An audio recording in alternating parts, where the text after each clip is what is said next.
करके देंगे, कुछ भी बीच में अगर आप बोलते हैं तो ध्यान रखना। ठीक है, आज हम पढ़ेंगे गोस्वामी तुलसीदास की कविता। और तुलसीदास की दो कविताएं यहाँ पर है। एक है कवितावली उत्तरकांड से, अर्थात तुलसीदास का जो रचना संसार है उसमें से एक कवितावली नामक ग्रंथ है। उससे कुछ सवैया यहाँ पर कवित्त और सवैया उद्धृत है। और दूसरी एक कविता है लक्ष्मण मूर्छा और राम का विलाप, जो रामचरितमानस से ली गई है। तो पहले तो हम कवितावली की बात करेंगे, लेकिन उससे पहले संत तुलसीदास, गोस्वामी तुलसीदास का जीवन परिचय हमें प्राप्त करना है। आवाज आ रही है ना बेटा? आप लोगों को मेरी आवाज आ रही है? ठीक है। तुलसीदास का जन्म सन 1532 में बांदा जिले में, उत्तर प्रदेश का जो बांदा जिला है वहाँ राजापुर गांव में माना जाता है। यहाँ पर देखिए, तुलसीदास या कबीर या और भी जो भक्तिकालीन और प्राचीन कालीन कवि है या संत है, उनकी जन्म तिथि के संदर्भ में या जन्म स्थान के संदर्भ में पूरी तरह से कोई प्रामाणिक जानकारियां नहीं है। लेकिन उनके ग्रंथों में आए हुए संदर्भ, उनके ग्रंथों में आए हुए समकालीन लोग, उनके रचनाओं में आए हुए कुछ इतिहास के पात्र, इसके आधार पर जो अनुमान लगाया जाता है या उनके द्वारा कुछ किसी पद में कुछ उद्धृत किया गया है, तो उसके आधार पर अनुमान लगाया जाता है और माना जाता है कि 1532 में उनका जन्म हुआ। जन्म स्थल उनका राजापुर माना जाता है, जो बांदा जिले के अंतर्गत है। दोनों ही यहाँ पर अनुमानित है, क्योंकि मैंने पहले ही कहा कि प्राचीन समय के कवि और संतों के जन्म स्थान की पूरी तरह से प्रामाणिक जानकारियां उपलब्ध नहीं है।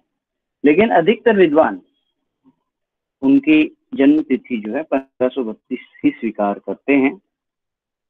प्रमुख रचनाओं की अगर बात करें तो सबसे महत्वपूर्ण रामचरितमानस, जो भारतीय जनमानस में पूरी तरह से स्थित है, जन जन का काव्य है, घर घर में गाया जाता है, पढ़ा जाता है और बड़े श्रद्धा के साथ उसके सामने लोग नतमस्तक होते हैं। ऐसा ये रामचरितमानस ग्रंथ, जो बहुत श्रद्धा के साथ सभी घरों में उपलब्ध हो सकता है, बहुत से घरों में उपलब्ध है भी।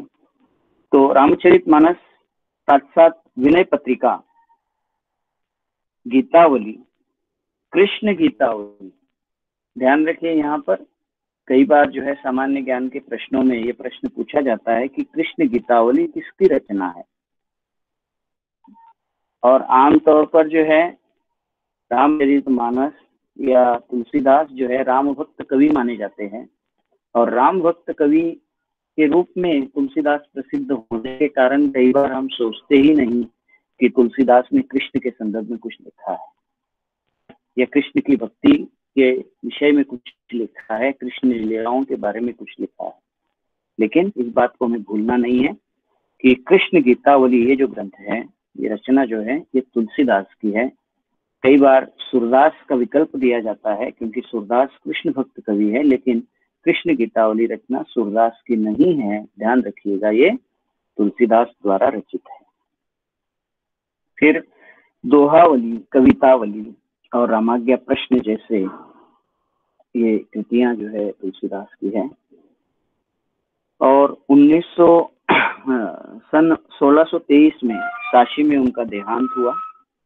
यहाँ पर सबसे महत्वपूर्ण बात यह है कि भक्तिकाल की इस सगुण काव्यधारा में, सगुण निर्गुण काव्यधारा आप जानते हैं, 9वीं 10वीं में आप पढ़कर आए हैं कि जो सगुण रूप में आराधना करते हैं वो सगुण भक्ति कहलाती है। निर्गुण रूप में आराधना करने वाला जो पंथ होता है वो निर्गुण पंथ कहलाता है। स्वाभाविक है, राम के रूप में भक्ति करने वाले तुलसीदास जो है ये सगुण भक्त कवि है। और सगुण भक्ति धारा में उन्होंने लोक भाषा का प्रयोग किया। ध्यान रखिए, भक्तिकाल की सगुण काव्य धारा में राम भक्ति के प्रतिनिधि कवि के रूप में तुलसीदास प्रसिद्ध है, उनका स्थान सर्वोपरि है। और भक्ति ऐसी सहज और सरल है कि काव्य उससे उनका विधृत हो गया है। साथ ही साथ ये भक्ति लोकोन्मुख है, लोक कल्याण के लिए है। और तुलसीदास मानते हैं कि कविता की रचना जो है वो लोक कल्याण के लिए होनी चाहिए, है ना। सूर सरी सम सबका हित होई, है ना। कीर्ति भनी की भूति भली सोई, सूर सरी सम सबका हित होई। अर्थात ये काव्य रचना या कीर्ति जो होती है वो सब लोक कल्याण के लिए होनी चाहिए। सूर सरी सम, सूर सरी यानी गंगा नदी के लिए आया हुआ ये शब्द है। और गंगा के समान सभी का हित करने वाली जो है ये काव्य रचनाएं जो है वो होनी चाहिए, ऐसा वो कहते हैं।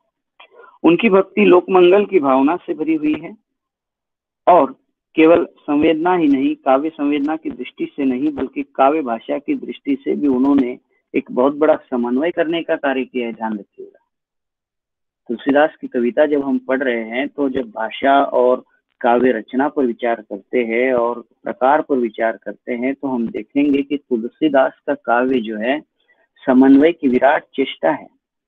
वो समय जो था बड़ा विषमता से भरा हुआ था और उस विषमता भरे समय में जो अलग अलग पंथ है, समुदाय है, अलग अलग भाषाएं हैं, उन भाषाओं को समन्वय, उनमें समन्वय करने का और उनको समन्वित रूप से प्रकट करने का कार्य तुलसीदास ने किया है। ध्यान रखें, क्योंकि तुलसीदास ने रामचरितमानस लिखा, अवधी भाषा में लिखा जो लोक भाषा थी।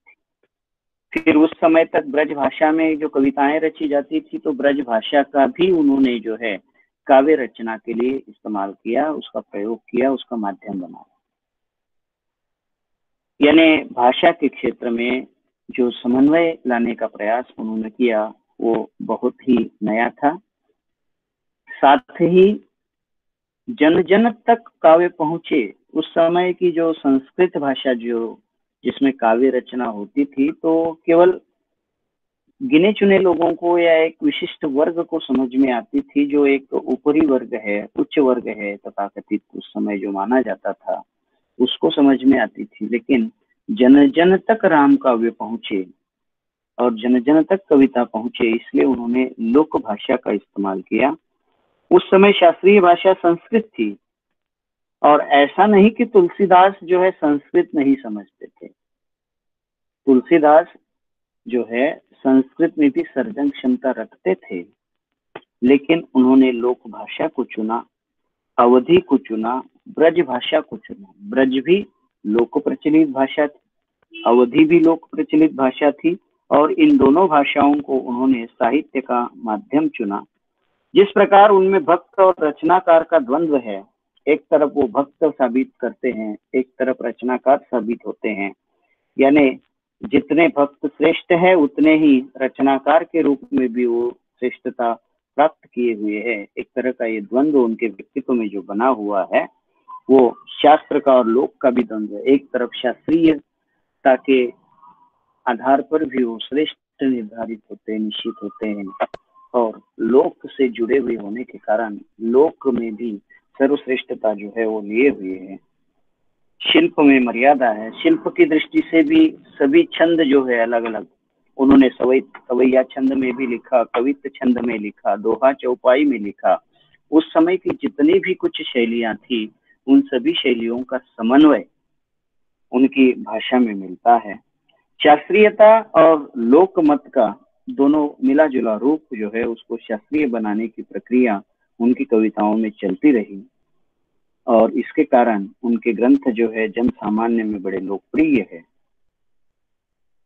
यहाँ पर और एक बात मैं आपको बताना चाहूंगा, क्या आप में से कोई मुझे बता सकता है कि तुलसीदास ने जो रामचरितमानस लिखी है उस रामचरितमानस में राम की कथा जो है कौन किसे सुना रहे हैं, बताइए।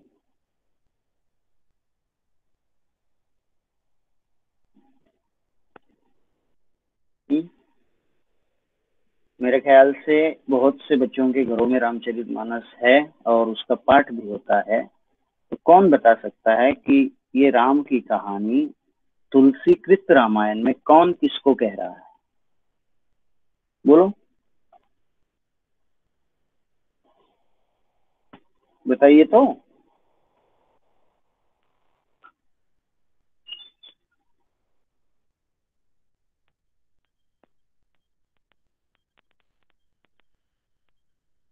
हम्म।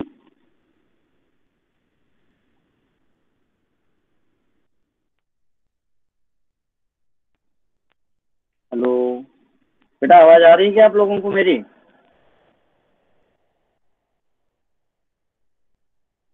आवाज आ रही है? चैट बॉक्स में जवाब दो तो फटाफट।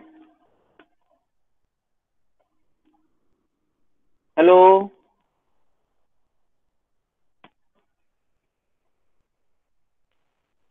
हाँ, उत्कर्ष का कहना है कि शिवजी जो है पार्वती को ये कहानी सुना रहे हैं, और ये बिल्कुल सही है, बिल्कुल सही है। तो यहाँ पर ये भी एक बहुत बड़ी विशेषता है तुलसीदास की कि उन्होंने उस समय जो अलग अलग ये प्रचलित थे संप्रदाय, तीन प्रमुख रूप से संप्रदाय उस समय जो समाज में प्रचलित थे, आज भी है। लेकिन उस समय इन समुदायों में जो है बड़ी कट्टरता थी। एक है वैष्णव, यानी विष्णु की आराधना करने वाला संप्रदाय। फिर दूसरा शैव, शिवजी को अपना आराध्य मानने वाले। और तीसरा समुदाय था शाक्त, यानी शक्ति को जो है अपना आराध्य मानते वाले, यानी देवी के रूप में पूजा करने वाले जो पंथ है, धर्म है, संप्रदाय है, वो शाक्त संप्रदाय कहलाता था।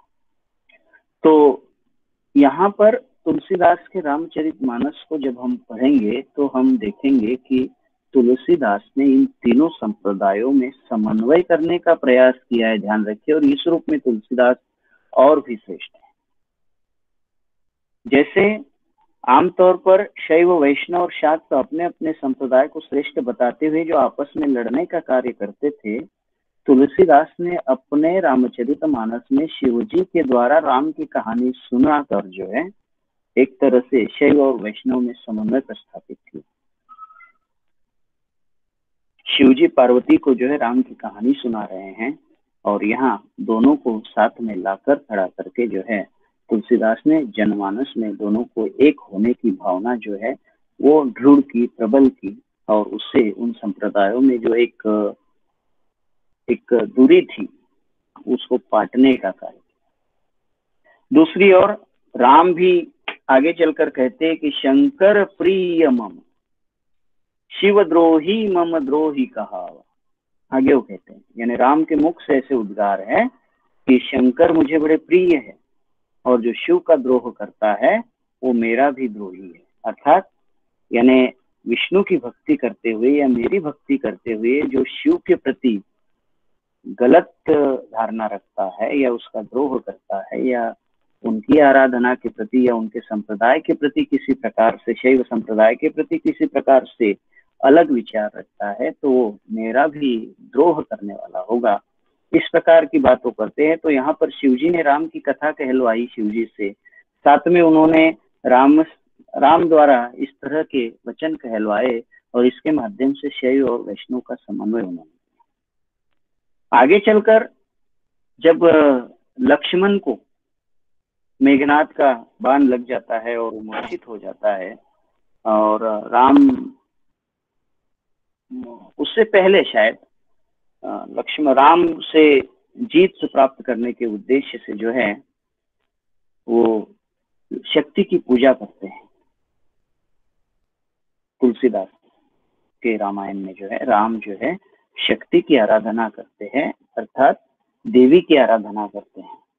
और इसको लेकर निराला जी की एक कविता भी है, राम की शक्ति पूजा नाम से,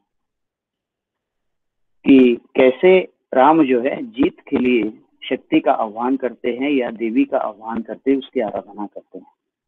तो एक तरह से यहाँ शैव संप्रदाय भी ले आए, वैष्णव संप्रदाय भी राम के रूप में आया है, और शक्ति की आराधना करते हुए राम दिखाई दे रहे हैं। अर्थात शाक्त संप्रदाय को भी यहाँ लाकर तीनों संप्रदायों को एक करने का या उनमें समन्वय करने का कार्य जो है ये तुलसीदास ने किया। और तुलसीदास की ये बहुत बड़ी उपलब्धि है, उनकी कविता की उपलब्धि है कि उस समय जो ये वैमनस्य था एक तरह से संप्रदाय में, उसको पाटने का कार्य उन्होंने किया। उनका रामचरितमानस केवल देश का ही नहीं बल्कि अंतर्राष्ट्रीय स्तर पर एक महान ग्रंथ के रूप में लोकप्रिय है। उनके राम और सीता एक तरह से आदर्श है। उनके राम और सीता, राम क्या है? राम एक नायक है, और एक लोक नायक कैसा होना चाहिए, एक पिता कैसे होना चाहिए, पुत्र कैसे होना चाहिए, एक पुत्र के रूप में, बेटे के रूप में उसके क्या कर्तव्य हो सकते हैं, एक आदर्श की प्रतिमूर्ति के रूप में राम का जो है व्यक्तित्व तुलसीदास के रामचरितमानस में प्रस्तुत है। और राम आदर्श मर्यादा पुरुषोत्तम के रूप में जो है वहां पर उपस्थित हुए। ठीक है, तो प्रस्तुत आज जो हम पढ़ने वाले हैं कवितावली, और कवितावली में जो बात आई है कि उस समय जो समाज में विषमता थी, उन विषमताओं से ग्रस्त कलिकाल तुलसी का युगीन यथार्थ है, यानी उनका युग चित्रण जो है, अपने युग में होने वाली उन घटनाओं का चित्रण उन्होंने वहां पर किया है। और उसमें वो राम राज्य का सपना देखते हैं। वो चाहते हैं कि ये सारी परिस्थितियां कब खत्म हो सकती हैं, जब राम की कृपा होगी। कृपालु प्रभु राम और उनकी कृपा का और राम राज्य का स्वप्न वो देखते हैं। युग और उसमें अपने जीवन का केवल उन्हें सिर्फ गहरा बोध ही नहीं है, बल्कि उसकी अभिव्यक्ति में वो पूरे युग बोध को लेकर साथ में चलते हैं कि पूरे युग का, युगीन स्थितियों का, सामाजिक, मानसिक, राजकीय सभी स्थितियां जो है लोगों की, वो अच्छी तरह से जानते थे और उसको यहाँ प्रस्तुत करने का कार्य यहाँ पर किया। यहाँ कवितावली की 2 कवित्त हैं और एक सवैया है। पहले छंद में कवित्त जो हम अभी पढ़ने जा रहे हैं, जिसमें पहली पंक्ति है किसबी किसान कुल आदि, तो उसमें उन्होंने बताया कि संसार में सारे जो अच्छे बुरे कर्म होते हैं, सारी लीलाएं जो होती है मनुष्य के द्वारा, वो पेट की आग बुझाने के लिए होती है। पेट की आग का दारुण और गहन यथार्थ है कि जिसका समाधान वे राम रूपी घनश्याम, यानी जब कोई आग लग जाती है, कोई प्रचंड ताप होता है, तो उसको शांत करने के लिए मेघ जो जलधारा बरसाते हैं, उसी से वो शांत हो पाता है। ठीक उसी प्रकार उनका कहना है कि ये पेट की आग बुझाने का सारा श्रेय जो है, या इसकी क्षमता जो है, ये राम नाम में है। और राम की कृपा से ही, राम रूपी घनश्याम के कृपा जल से ही ये आग जो है ये बुझ सकती है। राम भक्ति पेट की आग तो बुझाती ही है, साथ ही जीवन के यथार्थ संकट, जो जीवन में जो कठिनाइयां हैं, उसको भी दूर करने की जो है क्षमता रखती है। राम की भक्ति, राम का नाम ही काफी है। ये राम के प्रति उनके जो समर्पण भाव है, उस समर्पण भाव को इन पंक्तियों में, कवितावली में तुलसीदास ने जो है व्यक्त किया है। हम इस कविता को पढ़ेंगे। देखो, अगर आपके पास किताब है तो सामने रखिएगा, मैं बता रहा हूँ, पेज नंबर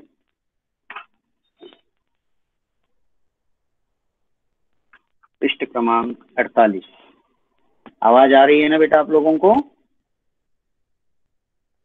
एक कविता पढ़ने के लिए वो, हेलो,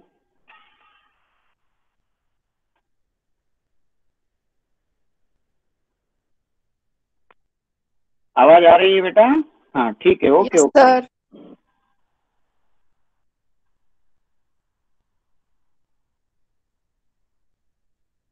सुनिए ध्यान से। अधिकार था, दोनों भाषाओं पर इनकी पकड़ थी। जो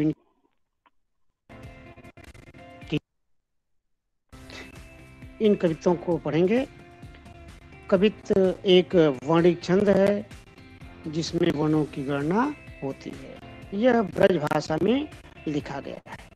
आइए हम देखते हैं कवित्त कैसे पढ़ा जाता है। आवाज आ रही है? किसी भी किसान कुल बनिक भिखारी भाट चाकर, यस सर।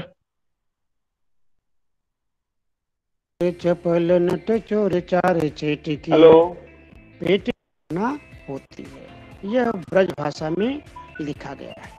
आइए हम देखते हैं कवित्त कैसे पढ़ा जाता है। किस भी किसान कुल बनिक भिखारी भाट, चाकर चपल नट चोर चार चेटकी, पेट को पढ़त गुण गढ़त चढ़त गिरी अटत गहन गन आहन अखेट की, ऊंचे नीचे कर्म धर्म अधर्म करी, पेट ही को पचत बेचत बेटा बेट की, तुलसी बुझाई एक राम घन श्याम हिते, आगे बढ़ वागिते बड़ी है आगे पेट की, आगे बढ़ वागिते बड़ी है आगे पेट की। बच्चों, सबसे पहले इस कवितावली के जो प्रमुख शब्द हैं, जो कठिन हैं, उन्हें हम देखेंगे।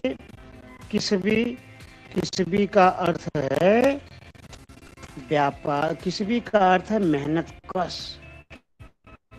जो क्या करे, श्रमजीवी है। किसान कुल, किसान का परिवार। बनिक, बनिया, व्यापारी एक तरह से। भिखारी, भिक्षाटन करने वाला। भाट, भाट का अर्थ है चारण, यानी प्रशंसा गीत गाने वाला। चाकर का अर्थ है नौकर, चाकरी करने वाला। चप्पल का अर्थ है चंचल नट, चप्पल नट का अर्थ है चंचल नट, यानी जो चपलता से बहुत तेजी से उछल कूद क्रिया करता है, सर्कस आदि दिखाता है, वो चोर मतलब चोर। चार मतलब दूत। चेटकी मतलब बाजीगर, चेटकी मतलब बाजीगर। पेट को पढ़त, पेट के लिए। गुण गढ़त, गुण गढ़त का अर्थ है तरह तरह के कर्तव्य करते हैं। चढ़त गिर, कहाँ चढ़ते हैं, गिर मतलब पहाड़, कहाँ चढ़ते हैं, पहाड़ों पर चढ़ते हैं। अटत, अटत का अर्थ क्या है, अटत का अर्थ है घूमना, घूमते हैं।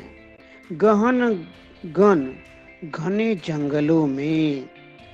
अहन, अहन, अहन मतलब दिन, यहाँ अहन है, अहन मतलब दिन। अखेटकी, शिकार के लिए।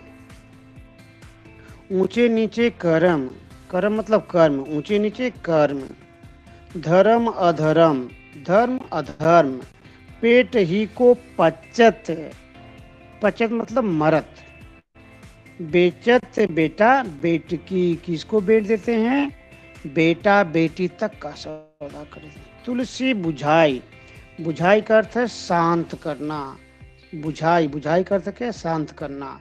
एक राम घन श्याम, घन श्याम मतलब बादल, काला बादल। घन मतलब काला बादल। आग बड़वागिते, बड़वागिते आग, यानी बड़वाग मतलब समुद्र। आग बड़वागिते यानी समुद्र की आग।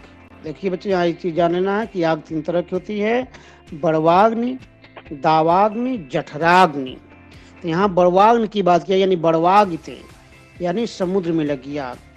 जठराग्नि पेट की आग, और दावाग्नि मतलब समुद्र की आग। गोस्वामी तुलसीदास जी कहते हैं कि जो भी लोग मेहनत कश मजदूर, किसान का परिवार, व्यापारी, भिखारी या भाट नौकर चाकर, कुशल बाजीगर अभिनेता, जो भी लोग काम करते हैं वो सब अपने काम केवल पेट भरने में लीन हैं, पेट भरने के लिए करते हैं। वो पेट की भूख के लिए ही क्या करते हैं, पेट ही को पढ़त, उसके लिए पढ़ाई कर रहे हैं। गुण गढ़त, नए नए आविष्कार काम कर रहे हैं।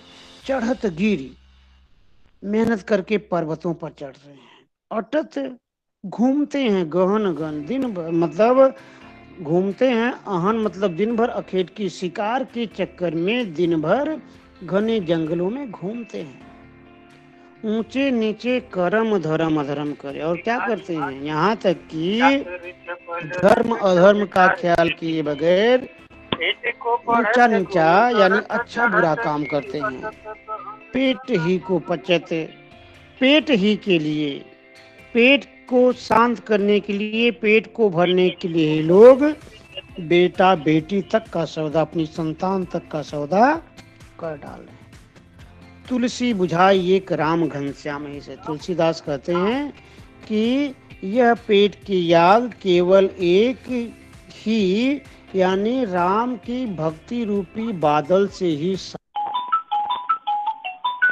हो सकती है, बुझ सकती है। श्री राम की भक्ति के बगैर वो शांत नहीं हो सकती, क्योंकि यह आग समुद्र में लगी आग से भी भयानक है। तात्पर्य यह है कि जो भी काम होता है वो पेट की शांति के लिए होता है, पेट के लिए होता है, लेकिन यह पेट की आग केवल और केवल राम की भक्ति रूपी बादल से ही शांत किया जा सकता है। अब हम दूसरे कवित्व को देखेंगे। खेती न किसान को, भिखारी को न भीख बलि, बनिक को बनिज न चाकर को चाकरी, जीविका विहीन लोग सिद्धमान सोच बस, कहेंगे एक न सो कहाँ जाए का करी, वेद हूँ पुराण कही लोक हूँ बिलोकियत, साकरे सब पे राम रावरी कृपा करे, दारिद दशानन दबाई दुनि दिन बंधु धूरी, तो दोहन देखी तुलसी हाहा करी। अब हम इसके जो कठिन शब्द हैं उनको देखेंगे। खेती न किसान, कोई दिक्कत नहीं, भिखारी को न भीख, बलि, बलि का अर्थ है यहाँ पे दान दक्षिणा। बलि का अर्थ क्या है? दान दक्षिणा। बनिक को बनिज, बनिक का अर्थ आप पहले कवित्व में देखे हैं। बनिक का अर्थ है बनिया व्यापारी, बनिज मतलब व्यापार। बनिक का अर्थ क्या है? बनिया व्यापारी। बनिज का अर्थ क्या है? व्यापार। न चाकर को चाकरी, चाकर मतलब नौकर, को नौकरी, चाकरी मतलब नौकरी। जीविका विहीन, जीविका मतलब रोजगार का संसाधन, रोजगार, विहीन से विमुख, विहीन मतलब विमुख। सिद्धमान दुखित, सोच बस, कहें एक एकन सो, एक दूसरे से कह रहे हैं कहाँ जाएगा। वेदा हूँ पुराण, वेदा मतलब वेदों में, वेदों मतलब वेदों में, पुराण पुराणों में, लोक हूँ संसार में, बिलोकियत देखा गया है, बिलोकियत मतलब देखा गया है। साकरे, साकरे मतलब संकट के समय, सब सब पर, राम रावरे आप, कृपा मतलब कृपा, करी मतलब किए हैं, करते हैं। दारिद दशानन, दारिद दशानन दरिद्रता रूपी रावण, दबाई दबा लिया है। दुनी दुनिया को, दीन बंधु दीनों के बंधु अर्थात भगवान राम। दूरित, दूरित का अर्थ क्या है? दूरित का अर्थ है जलता हुआ पाप। दूरित दहन का अर्थ है पाप से जलता हुआ, दहन मतलब जलता हुआ, दूरित मतलब पाप। देख देख कर तुलसी हाहा करी, तुलसी क्या कर रहा है? दुख व्यक्त कर रहा है, तुलसी दुखी है। आइए देखते हैं। कवि कहते हैं गोस्वामी तुलसीदास जी अपने समय की, तत्कालीन समाज की भयंकर दुर्दशा का चित्रण करते हैं।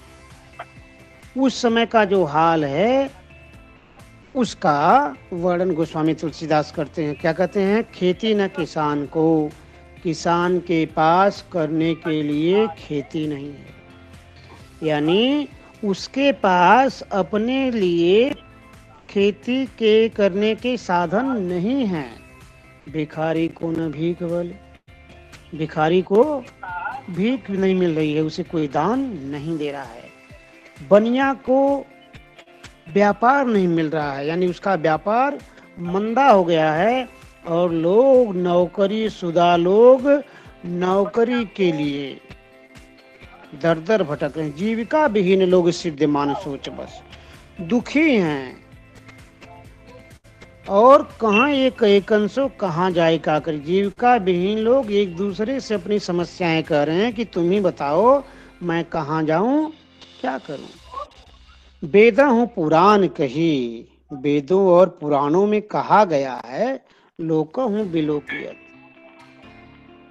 और संसार में ऐसा देखा भी गया, यानी इसमें गोस्वामी तुलसीदास अब प्रभु, अपने आराध्य प्रभु इस राम पर क्या कर रहे हैं, आस्था प्रकट करते हुए कहते हैं कि वेदों और पुराणों में देखा गया है, मतलब कहा गया है, और संसार में ऐसा देखा भी गया है, साकरे समय पे राम रावरे कृपा करी, संकट के समय प्रभु राम आप सब पर कृपा करते हैं। तो इस समय क्यों नहीं, दारिद्र दशानन दबाई दूनी दीन बंधु, दरिद्रता रूपी रावण ने पूरे संसार को अपने आगोश में दबा लिया है। ऐ दीन बंधु, दीनों के बंधु अर्थात प्रभु दरिद्रता रूपी रावण ने पूरे संसार को अपने आगोश में ले लिया है, चंगुल में फंसा लिया है। चारों ओर पापों की जो ज्वाला जल रही है उसे देखकर सब और त्राहि त्राहि मच गई है, सब हाय हाय कर रहे हैं, सब दुखी हैं, सब कष्टित हैं।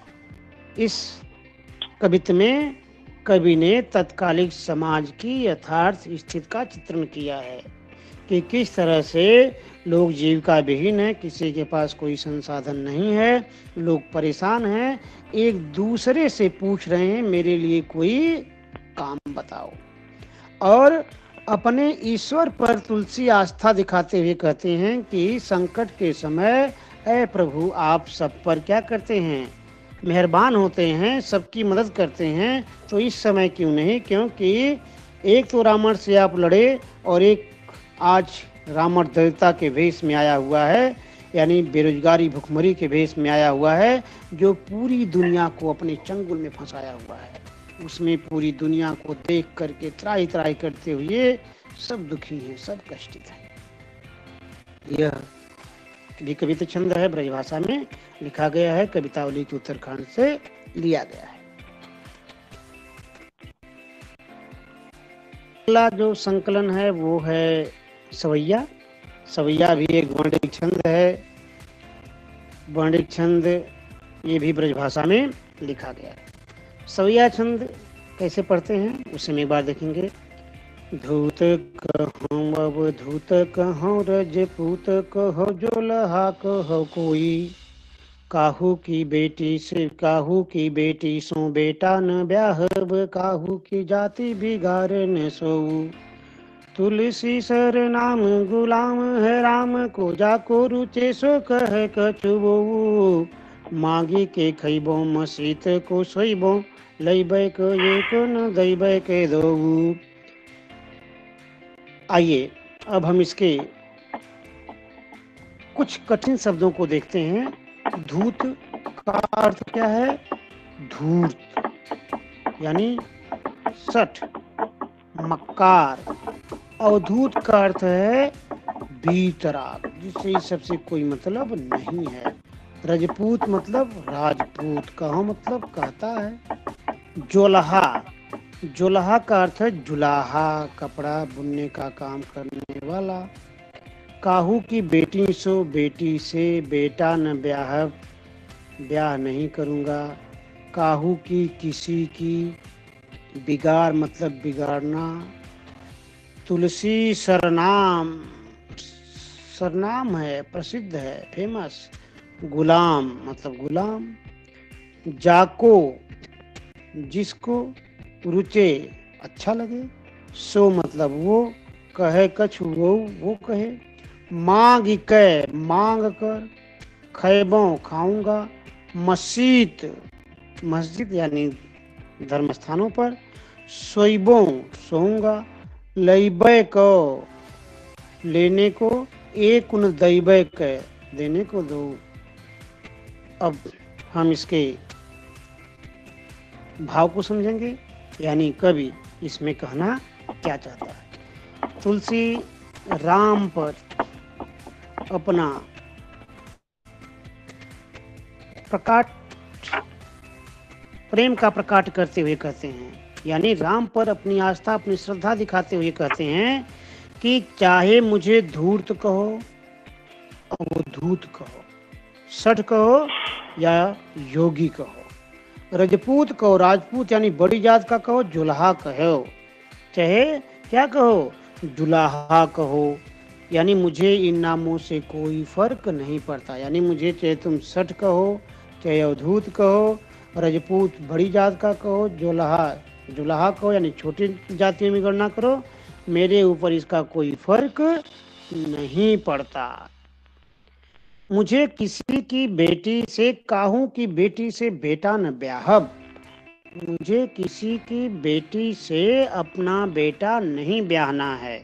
यानी किसी के यहाँ मुझे अपने बेटे का विवाह नहीं करना है कि उसकी जात बिगड़ेगी, उसके जात में परिवर्तन आएगा। क्यों? क्योंकि तुलसी सरनाम गुलाम है राम को। ये तो जग जाहिर है कि तुलसी प्रभु राम का गुलाम है। यानी प्रभु की इच्छा के बगैर वो कुछ नहीं करता। जाके रुचे सो कहे कछुओ। तो जिसको जो मन में आए, जो समझ में आए वो करे, मेरे ऊपर इसका कोई फर्क नहीं पड़ता। जिसकी जो रुचि हो वो कहे, वो करे। मैं तो क्या करूँगा, मांग खइबो, मांग कर खाता हूँ, मांग कर खा लूँगा, मस्जिद में जाकर सो रहूँगा, धर्म स्थानों पर जाकर सो रहूँगा। लइबै क एक न दैबै क दो। मैं तो अपनी धुन में मस्त हूँ, उद्धव का लेना न माधव का देना। मेरे ऊपर इन सब बातों का कोई प्रभाव नहीं पड़ता।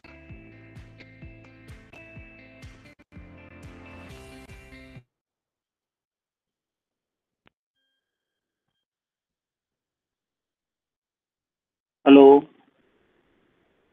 आवाज आ रही है बेटा? Yes sir. Yes hello, sir. मेरी आवाज आप सुन रहे यस हो? सर, आ रही है। Yes sir. Sir yes sir. Yes sir.